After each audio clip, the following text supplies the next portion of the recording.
ಹಿಂದಿನ ಕಾಂಗ್ರೆಸ್ ಸರ್ಕಾರ ಹಾಗೂ ಮಲ್ಲಿಕಾರ್ಜುನ ಖರ್ಗೆ ಶ್ರಮದಿಂದಾಗಿ ಕಲ್ಯಾಣ ಕರ್ನಾಟಕದ ಅಭಿವೃದ್ಧಿಗೆ 371(ಜೆ) ಕಾಯ್ದೆಯನ್ನು ಯಶಸ್ವಿಯಾಗಿ ಜಾರಿಗೊಳಿಸಲು ಸಾಧ್ಯವಾಯಿತು ಎಂದು ಗ್ರಾಮೀಣಾಭಿವೃದ್ಧಿ ಹಾಗೂ ಪಂಚಾಯತ್ ರಾಜ್ ಸಚಿವ ಪ್ರಿಯಾಂಕ್ ಖರ್ಗೆ ಕಲಬುರಗಿಯಲ್ಲಿ ತಿಳಿಸಿದರು.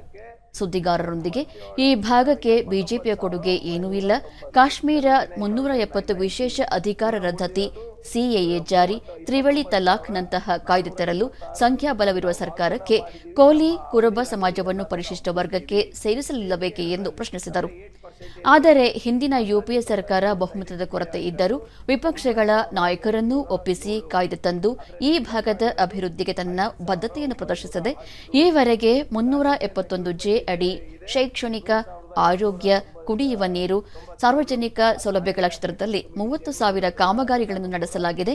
ಈ ಭಾಗದ ವಿದ್ಯಾರ್ಥಿಗಳಿಗೆ 6,795 ವೈದ್ಯಕೀಯ, 2,22,000 ಇಂಜಿನಿಯರಿಂಗ್ ಸೇರಿದಂತೆ ಲಕ್ಷಾಂತರ ಸೀಟುಗಳು ಕಾಯ್ದೆಯಡಿ ದೊರಕಿವೆ.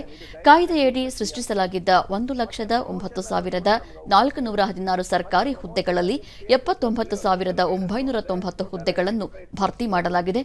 ಬಾಕಿ ಇರುವ 29,000 ಹುದ್ದೆಗಳನ್ನು ನಮ್ಮ ಸರ್ಕಾರದ ಅವಧಿಯಲ್ಲಿ ಭರ್ತಿ ಮಾಡಲಾಗುವುದು.